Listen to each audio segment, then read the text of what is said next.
Thanks for joining us for this look at the best original reporting from KPBS News this week. I'm Maya Trabulsi. And coming up, $1 million used to be the price of a dream home, but not anymore. See how San Diego's housing market is now approaching that milestone number. And the primary election is a few weeks away, and it's a confusing one in the South Bay. We explain why some people are being asked to vote twice for the same office. And care above the clouds. Meet a local flight nurse who does her job in the skies of San Diego. COVID-19 deaths now exceed 1 million in the U.S., according to the official count by the Centers for Disease Control.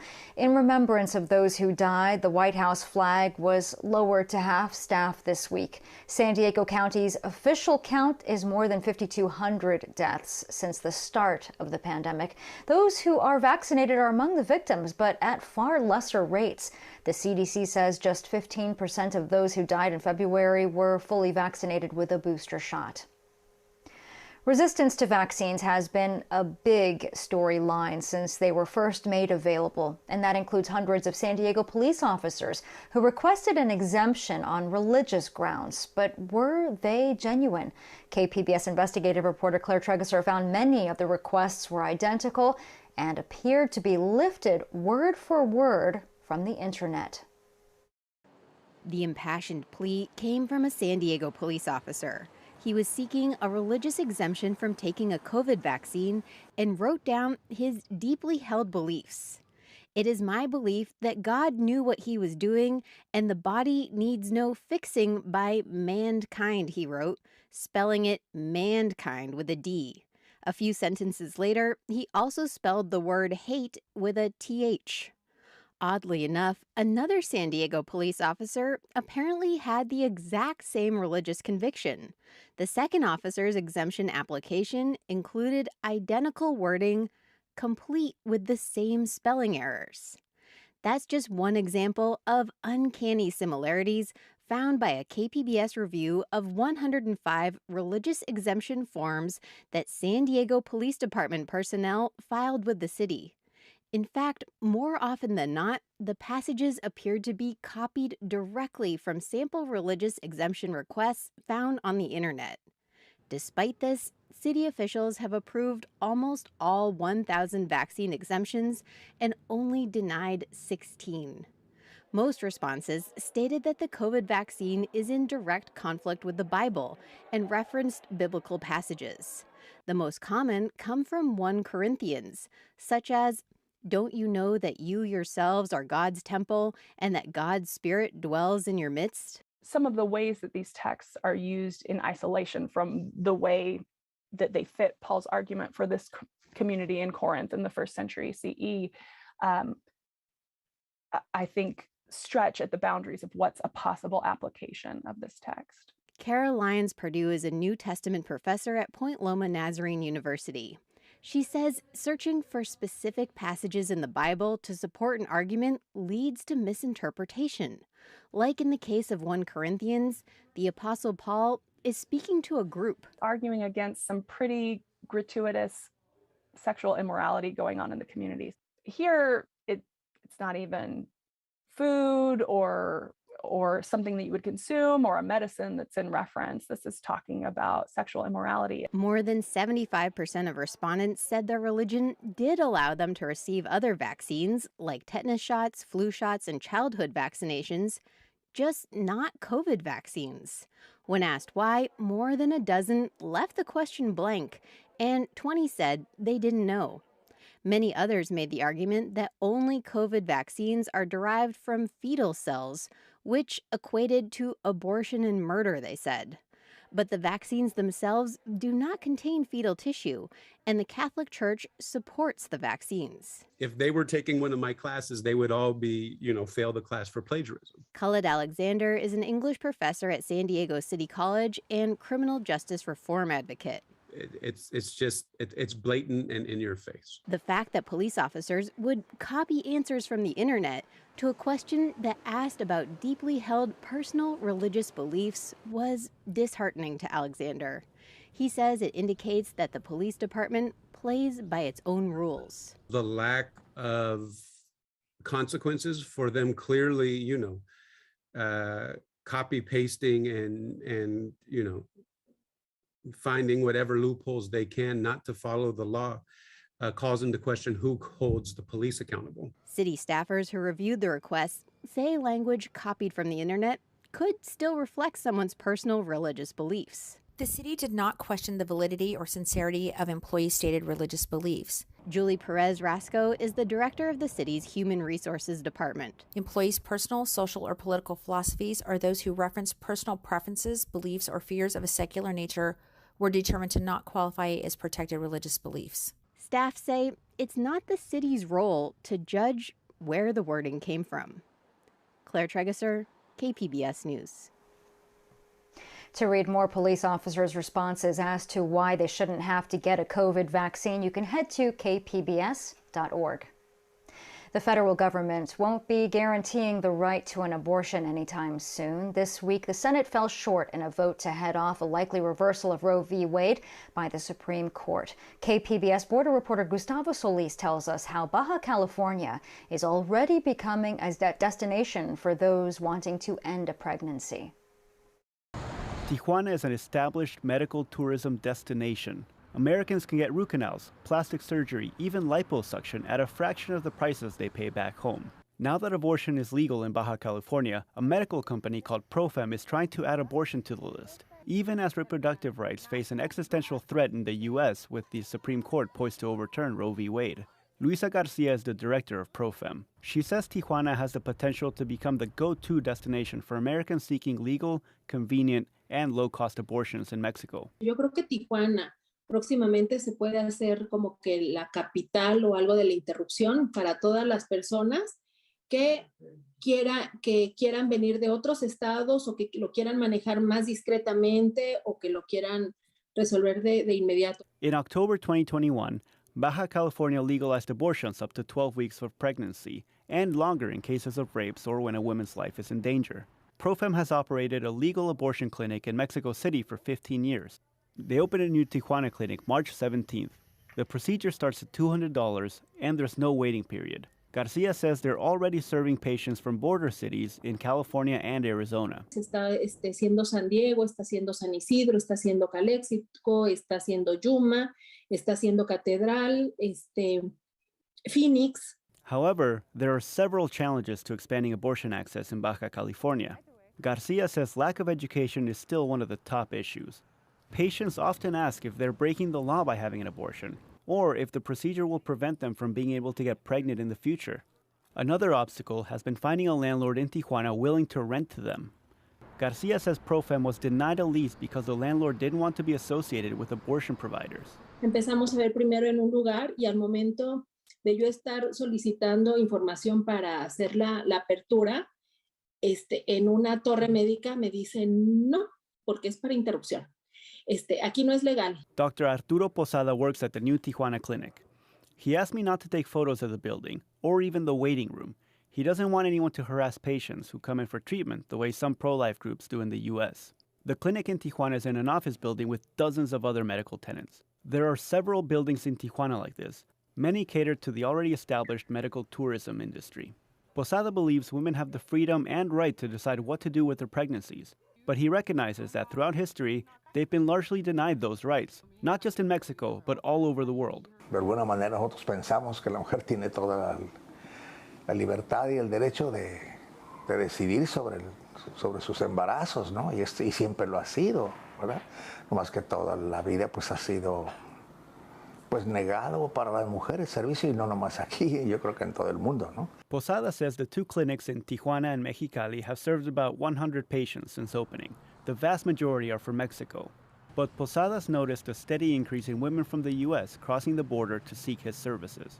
He says the numbers are small, but growing each month. Parece que va incrementándose el número de personas que vienen de Estados Unidos. The first month it was only 1, then 3. In April there were 5, even 1 woman from as far away as Texas. And all of this is through word of mouth. The clinic doesn't advertise in the U.S. Arizona and Texas are 2 border states where abortion will likely be banned if the Supreme Court does overturn Roe v. Wade. Posada suspects if that happens, his numbers will keep going up. Gustavo Solis, KPBS News. Younger generations are also taking note of the abortion news. Many turned out this week to urge the San Diego Board of Education to approve a resolution to defend reproductive freedom. The board voted unanimously in support of that resolution.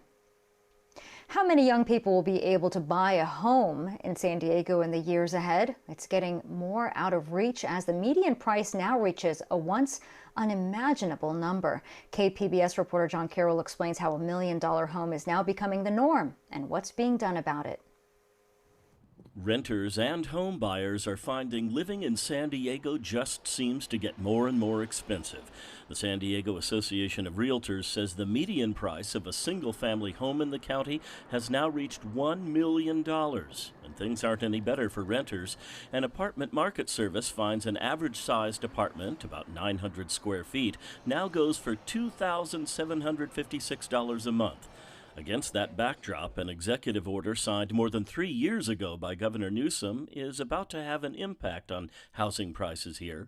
The order says the state must do everything it can to turn excess state-owned properties into affordable housing.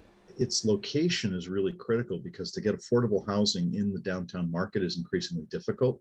Here's the location San Diego Housing Federation President and CEO Stephen Russell is referring to, a large 2-block parcel at the corner of Ash and Front.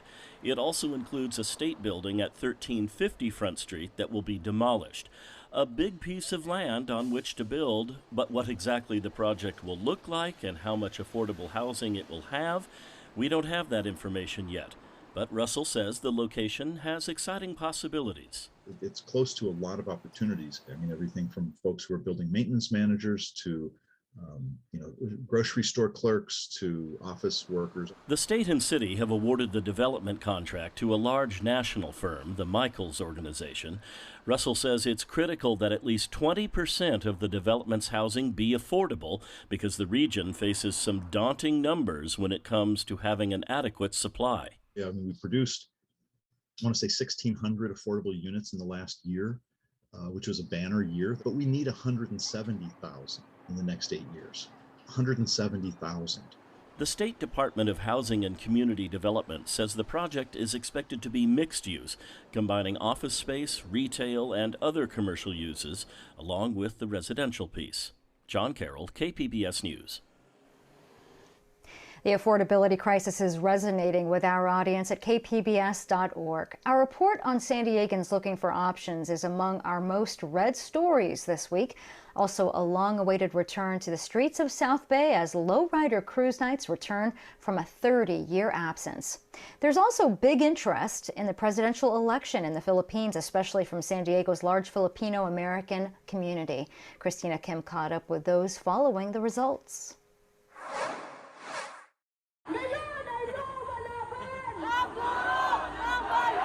Protests and celebrations erupted across the Philippines on Monday after early counting showed presidential candidate Ferdinand Marcos Jr. is likely bound for the presidency. For some, like Grace Tamayo, Marcos' strong lead of more than 15 million votes was a reason to celebrate. We're really very happy. We do not know what to say, and we do not know how to feel. But now, I know that now that Bongbong Marcos will be our president, we believe that our nation will be great again. But for others, the apparent election of the son and namesake of former dictator Ferdinand Marcos led to shockwaves of fear and dismay. Renato Reyes Jr. led a protest in Manila. People here have not conceded. I don't think they will ever concede. And they're here to express a deep sense of outrage over the political system in the Philippines, which has allowed the heir of the dictator Marcos to return to power as president. Here in San Diego, which is home to the 5th largest Filipino population in the United States, Filipino Americans and immigrants have been watching the election closely. Our struggles aren't divorce.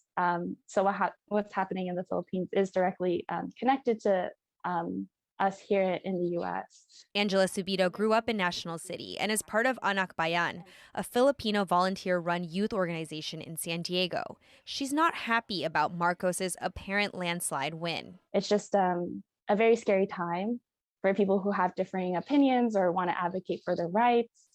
in the Philippines. She's worried about what it means for her dad, who moved back to the Philippines last year. I'm just thinking about how the administration isn't currently meeting the needs of Filipinos over there, and they're forced to migrate overseas.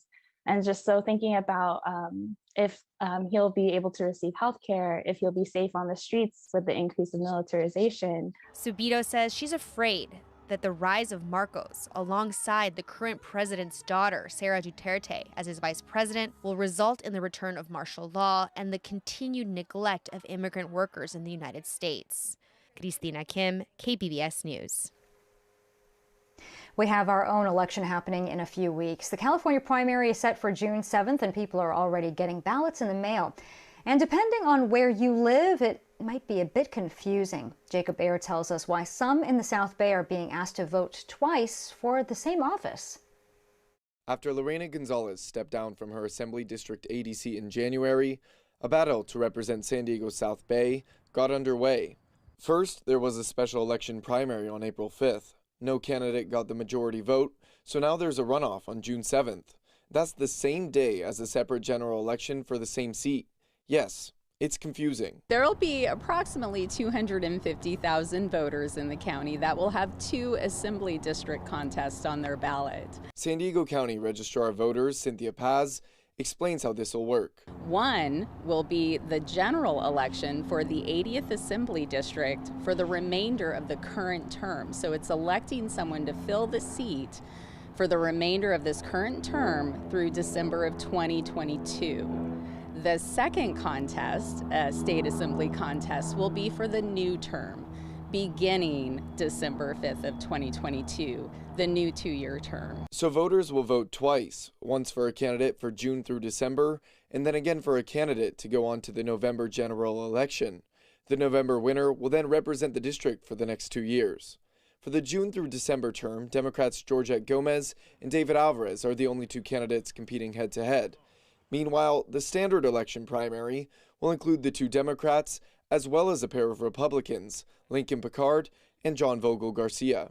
Southwestern College professor of political science Phil Sines says whoever wins the special election will technically run as an incumbent in the November general election. They both have terrific name recognition. They have the political machinery in place. I would say that those are other factors to be considered. But yes, I think there is an advantage, especially if they're able to use that time wisely and generate enough positive publicity during that time period. To further complicate matters, people who lived in the 2011 district boundaries can vote for the special election candidates, but the standard election primary is only for those who live in the updated 2021 district boundaries. So some folks may not be able to vote for both. This is a sample of the ballot, but on the ballot for the 80th Assembly District, we have in parentheses special runoff to fill vacancy, which is separate from their the primary election for the new term of the whatever assembly district they reside in now. Again, the top 2 vote getters in the standard primary election this June will head to a November general election.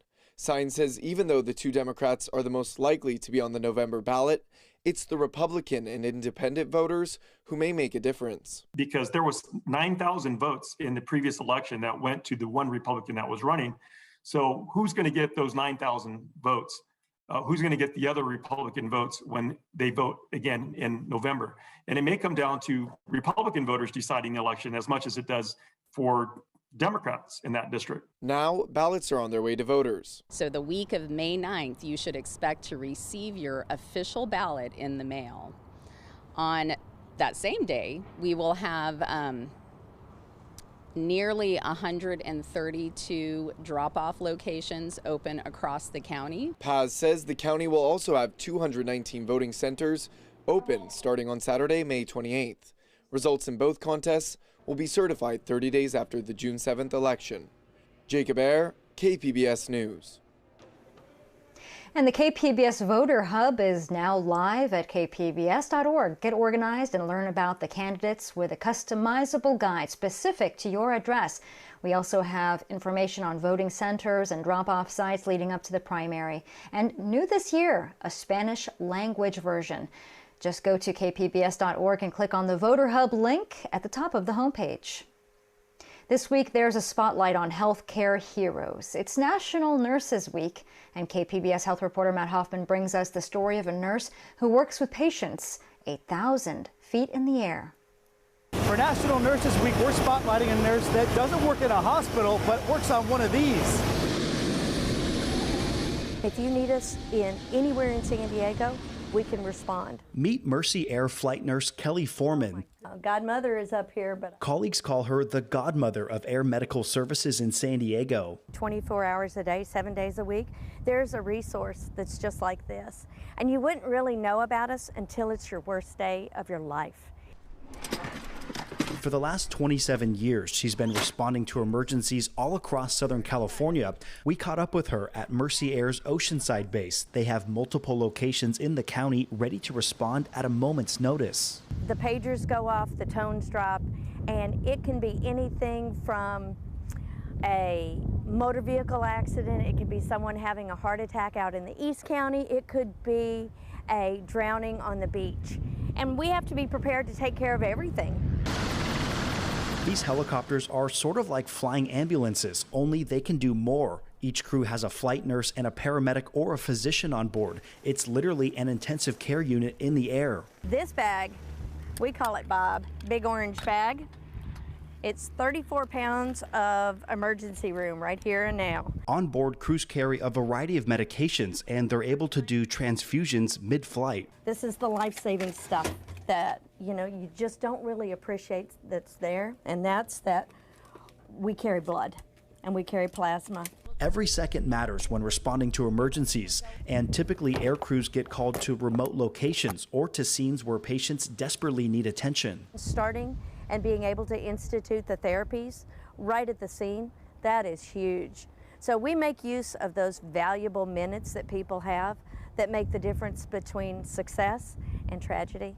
During her years as a flight nurse, Foreman has helped save thousands of lives. Some days are tougher than others, especially when she's the last person a patient sees. It's so easy by grabbing a hand and just reaching down and leaning down and saying, "My name is Kelly, I'm going to be there for you. I am going to take you all the way to your next doctor." And sadly enough, sometimes I have walked all the way to the Lord, and that is a really tough place to be. But that's part of what we have to do. All right, kids. Part of Foreman's job is also helping to train resident physicians from UC San Diego Health. She loves what she does, and now 61, Foreman doesn't have any plans to slow down. If I could go off of the passion in my heart, I would be here another 27 years. Those two that were sitting in there are going to take this flight. Foreman says to this day, she still gets the same adrenaline rush for every call. Matt Hoffman, KPBS News. And we wrap up our show with a trip to Barrio Logan, where a new Center for the Arts is now open.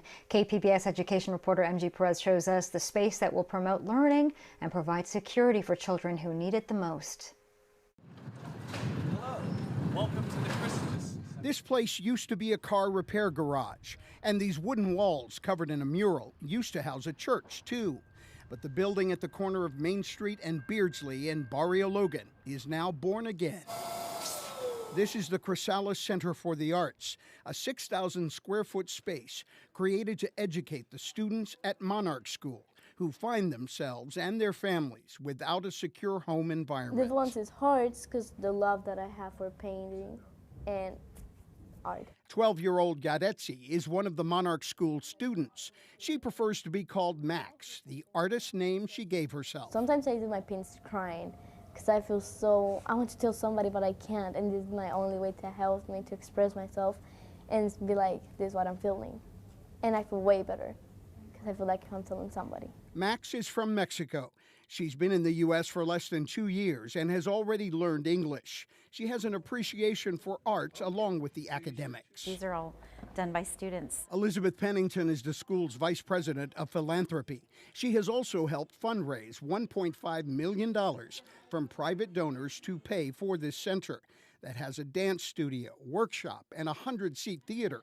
It will also be available to community arts organizations and artists from marginalized communities who have already shown up to teach the students here. Many of them are like them, look like them, have had experiences like them, And so there's a lot of growth going on, and so that's why we've called our exhibition Metamorphosis. Max's painting titled Broken is part of the metamorphosis. Pain is how I express my emotions. So this piece of art is something for someone that passed away in my family, someone very important to me. So how I was broken. Memories are already being made here. An original version of Peter Pan has been produced on the new stage with plans for much more. It hints at the process that art requires. Art requires a safe place for you to vision and create and experiment and innovate. You can't turn into this beautiful butterfly without that chrysalis. Max is well on her way. I never thought somebody was going to like my art, if I'm being honest. But then everybody was like, hey, I love your art. And I was like, oh, thank you. And now this is happening, and I was like, oh, wow, I think people actually like my art. MG Perez, KPBS News. And a reminder that you can watch these stories and all of our content on the KPBS YouTube page. We also live stream KPBS Evening Edition on weeknights at 5 o'clock. We hope that you enjoyed this look at KPBS News this week. I'm Maya Trabulsi. Thanks for joining us.